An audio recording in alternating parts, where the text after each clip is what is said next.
Hello and welcome to the Animal Enrichment Workshop. Today I'm going to be showing you how I turn these 5 natural products of red cabbage, turmeric, charcoal, beetroot and banana leaf into animal safe dyes that you can use on a range of enrichment products. So let's get into it.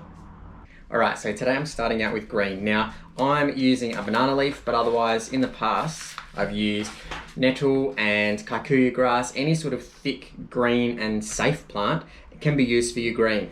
Now I never have really made a proper dye. Instead I've used it like this. I've torn off pieces. Nettle, like milk thistle and that kind of stuff, works really well, and it has for me in the past worked really well.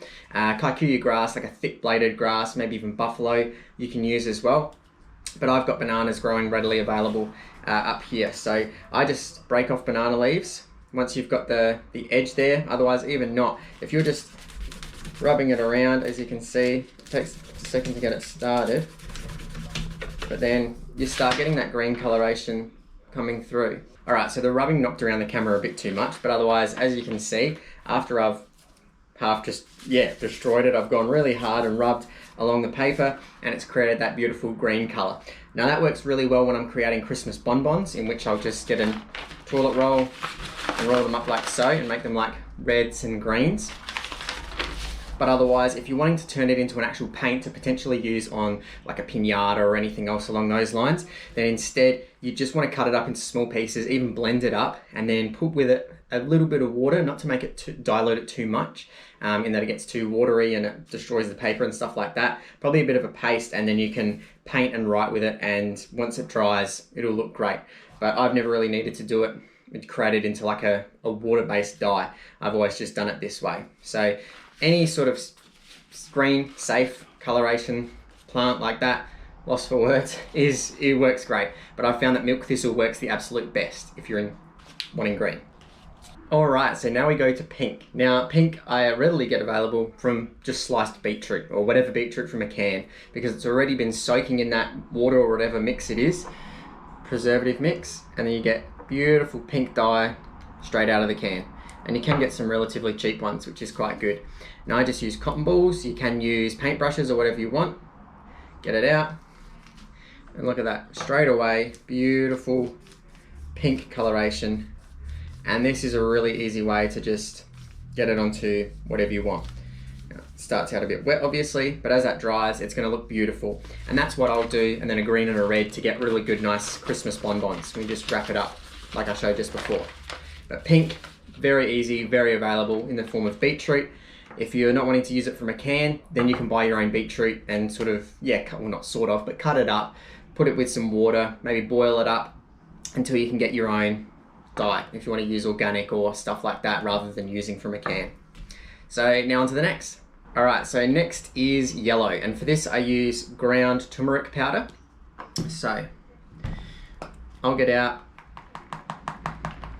probably about a teaspoon or so of the turmeric powder, and then I mix it with water. So if you put too little, it doesn't really come across too well. So I'm going to use my finger obviously. If it's too thick of a paste, it does clump up when you put it onto the paper, as you might be able to see happening there, and you do get a residue that's on top of the paper, which is not ideal in my circumstances.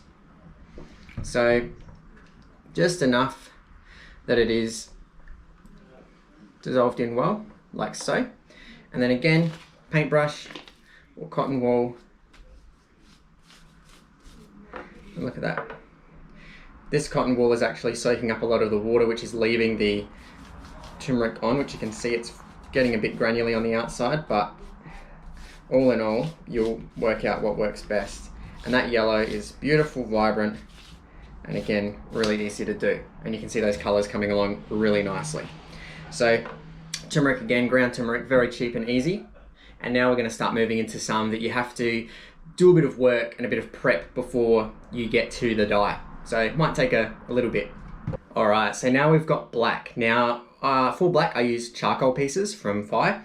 Now I don't generally use black, I haven't yet, for any sort of colouring purposes like I've done along here. I usually use it as a drawing tool. So if I'm drawing faces on piñatas or like outlines and that kind of stuff, writing on any sort of enrichment items, that kind of thing. So to start out with, as you can probably see, all right, Whoa.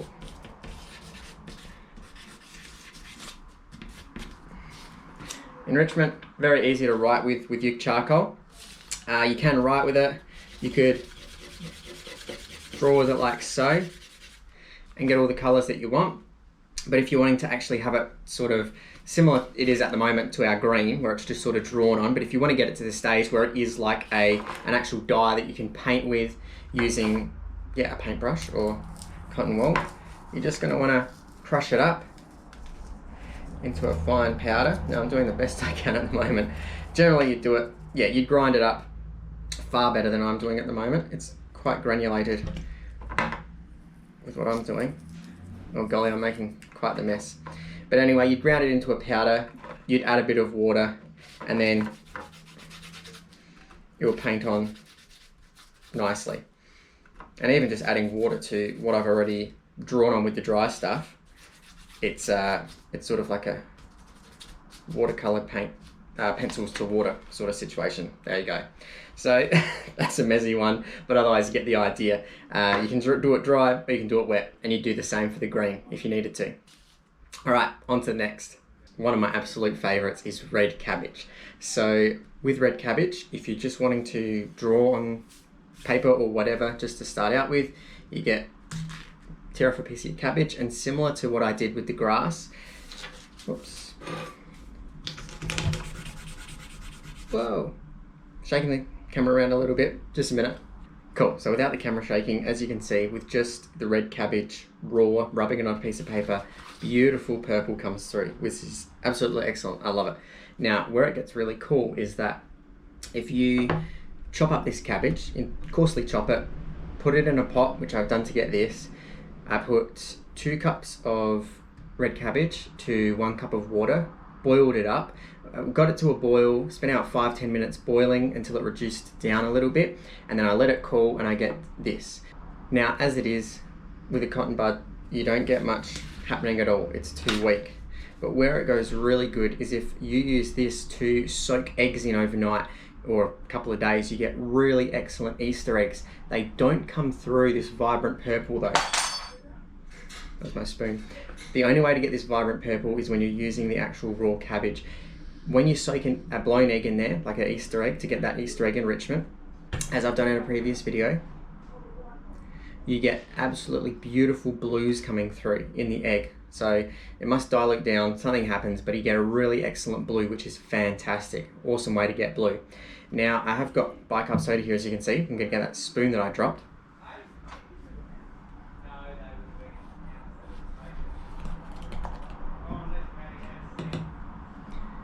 Cool, now with a teaspoon of this bicarb soda, or thereabouts, you can see that beautiful purple. I mix in the bicarb soda, and red cabbage is something that when you get this dye, you need a little bit more. If you put vinegar in there and increase the pH, reduce the pH, get it more acidic, it goes a light pink coloration. But when you add bicarb soda, there we go, I think it's starting to happen. You might be able to see it there.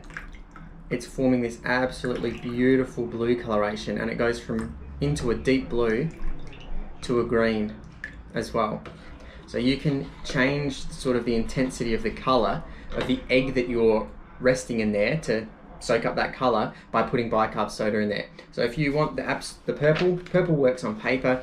You can't really get a nice thick rich purple coloration I found into an egg. You can, however, get a really light blue. You can turn it into this deep bluey green coloration. Whoops. Excellent. And as you can see now, it's sort of coming through. So when it was just the light purple, it doesn't really show up if you're using it as a wet dye like this. But the more bicarb you put in, the bluer and then deeper green it gets, and then that starts to show up on paper. And I just need to let that dry before it, looks a bit nicer rather than being like this. So there you go, that's the results from the 5 natural ingredients you can use to get those 5 beautiful dye colorations. And a couple of variations with the red cabbage, which is excellent.